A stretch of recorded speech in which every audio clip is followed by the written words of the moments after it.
Olá, irmãos, e a paz do Senhor. Meus irmãos, o capítulo 24 do livro de Mateus, do versículo 5 ao 8, são palavras do próprio Jesus, contendo uma advertência e traz muito medo às pessoas. Porém, são palavras cheias de esperança, que diz assim: porque muitos virão em meu nome, dizendo, eu sou Cristo, a muitos enganarão.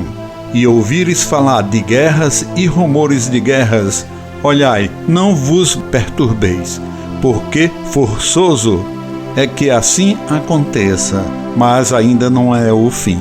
Porquanto se levantará nação contra nação, e reino contra reino, e haverá fomes e terremotos em vários lugares, mas todas essas coisas são o princípio das dores. Essas palavras de Jesus já estava pintando um quadro que aconteceria em um futuro distante, um mero reflexo da época atual. E como já apareceram muitas pessoas ao longo dos anos se dizendo seu Cristo, ou apenas profetas e Messias autoproclamados. No entanto, como as palavras de Jesus nos adverte, até os próprios eleitos podem ser enganados. Para parafrasear com o que estou falando, Jesus falou em guerras e rumores de guerra. E o que estamos vendo atualmente? Muitas notícias de guerras e rumores de novos conflitos futuros.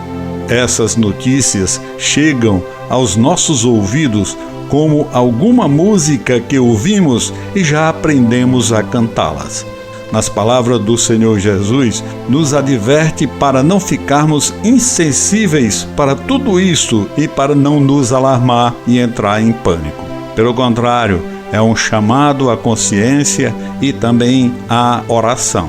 Então Jesus menciona nação contra nação, reino contra reino. Não se trata apenas de guerras físicas, são batalhas ideológicas, divisões culturais e agitação social. As estruturas da sociedade em muitos lugares serão corrompidas. E isso não é apenas a progressão natural das coisas, são as dores de parto das quais Jesus falou, em um indicativo de algo monumental que está prestes a acontecer. Acontecendo, vai ser muito dolorido, porém vai dar lugar à alegria da nova vida. Porque esses acontecimentos anunciam o retorno iminente de Jesus Cristo. De qualquer forma, o que mais preocupa não são os sinais, mas a nossa resposta a estes sinais. Muitos continuam a viver como se estas coisas fossem apenas ocorrências comuns sem importância, sem qualquer significado espiritual. Muitos estão muito confortáveis em suas rotinas, ignorando os sinais que nos rodeiam. O capítulo 24 do livro de Mateus, se for lido com muita atenção, será observado que ali tem muita coisa e muitas pessoas não percebem. As pessoas não querem saber disso, mas a profecia bíblica está literalmente tomando forma diante dos nossos olhos. Quando esses sinais se transformarem em um sonido de trombeta, então será tarde demais para prestar atenção aos avisos. Agora é o momento de oração, de arrependimento e de compartilhar a esperança que temos em Cristo. Não sejamos imprudentes como as 5 virgens tolas que foram apanhadas desprevenidas com as suas lâmpadas vazias. Estejamos vigilantes com nossas lâmpadas cheias do óleo do Espírito, prontas para receber o noivo.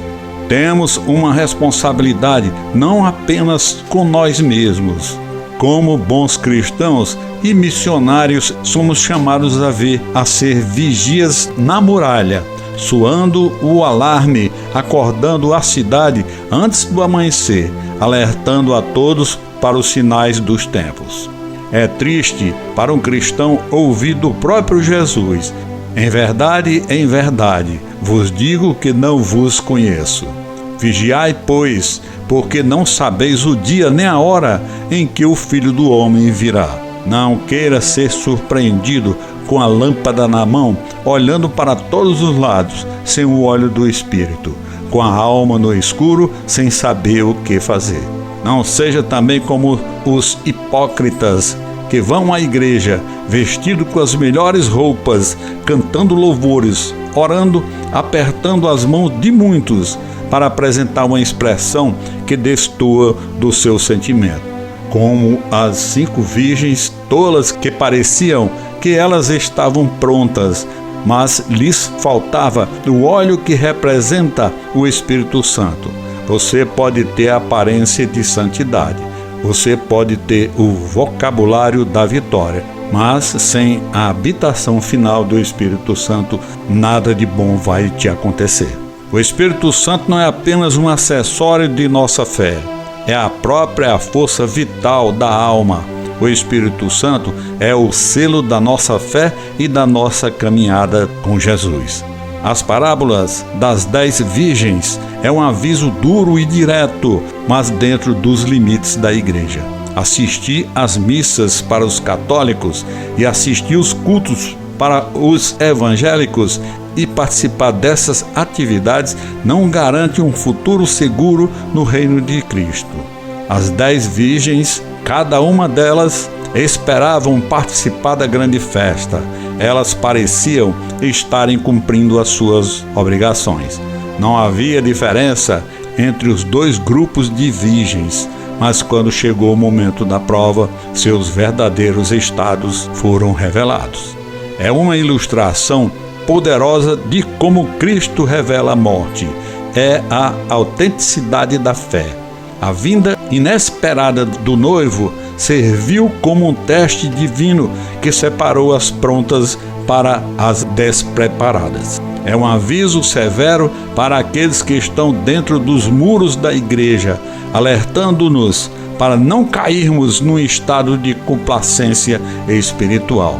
Que seja uma lição de advertência que nos desafie a não descansar em exibições externas, mas a cultivar um coração verdadeiramente pronto para o retorno do Senhor. Sem óleo, a festa de casamento não estava preparada para o noivo. Sem o Espírito Santo, ninguém está pronto para o retorno de Jesus. Então vigiemos, porque não sabemos o dia nem a hora em que o Filho do Homem virá. A própria essência desta parábola está resumida em 2 palavras: esteja pronto, porque os sons de alerta da sua vinda estão ao nosso redor. As consequências do despreparo são profundamente graves. Isto não é como perder um ônibus ou esquecer algum compromisso. Isso pertence ao destino eterno. Alguns acreditam que tudo isso são apenas parábolas, um conto para adoração ao Senhor. Mas não é não. É um apelo urgente que nos acena para vivermos num estado de alerta espiritual, para estarmos sempre vigilantes e para garantirmos que os nossos corações e vidas estão alinhados com a vontade e a palavra de Deus. Nem tampouco para viver com medo, mas sim com uma expectativa fiel, sabendo que a nossa prontidão determina a nossa aceitação no tribunal de Cristo. A pergunta que cada um deve fazer a si mesmo é muito simples: eu estou pronto? Em nossa jornada pelas Escrituras, ocasionalmente encontramos frases que contêm um significado profundo. Muitos pensam em outras possibilidades, propondo que, talvez, quando a porta estiver fechada, possa ser aberta pelo orgulho. É acreditar nas garantias de uma segunda chance, uma oportunidade depois da morte para aqueles que faleceram sem conhecer a Cristo. Esta ideia, muitas vezes denominada esperança maior, é de fato atraente porque apela ao nosso desejo inato de salvação universal e a uma aversão à ideia do julgamento eterno. No entanto, como estudantes sinceros da palavra do Senhor, devemos sempre medir as nossas esperanças, desejos e crenças em relação ao padrão infalível da Bíblia. que comunica a urgência do presente, o aqui e agora, não mais tarde. Em Hebreus, capítulo 9, versículo 27, deixa claro que está ordenado que aos homens morram uma vez, mas depois disso vem o julgamento. Não há menção de uma chance subsequente após a morte. Nenhuma sugestão de porta se abrindo novamente para uma entrada de última hora. Nutrir uma esperança maior, além do que as Escrituras revelam, é pisar em terreno perigoso. Corre-se o risco de dar falsas garantias àqueles que estão à beira da eternidade sem Cristo. A realidade, queridos irmãos, é que o Evangelho é uma mensagem urgente e imediata. Hoje acena às almas, suplicando-lhes que entrem enquanto a porta ainda está aberta, enquanto a graça de Deus ainda se estende. É um desserviço, há uma afronta ao ensino claro das Escrituras, propagar uma ideia que vai além dos limites estabelecidos pela palavra de Deus. Embora os nossos corações possam ansiar pela salvação de todos, e devemos orar e trabalhar fervorosamente para esse fim, não podemos reescrever a palavra de Deus para se adequar aos resultados desejados. Ninguém pode assumir esse compromisso por nós, e quando a nossa permanência terrena terminar, o nosso destino eterno será o próximo. Ensinamentos não devem causar desespero, mas devem estimular a agir. Porque há uma porta aberta hoje, um convite para entrar em um relacionamento transformador de vida com o nosso Salvador. Vamos insistir o máximo que pudermos a passar por essa porta enquanto ainda há tempo. Amém, irmãos, e fiquem com Deus.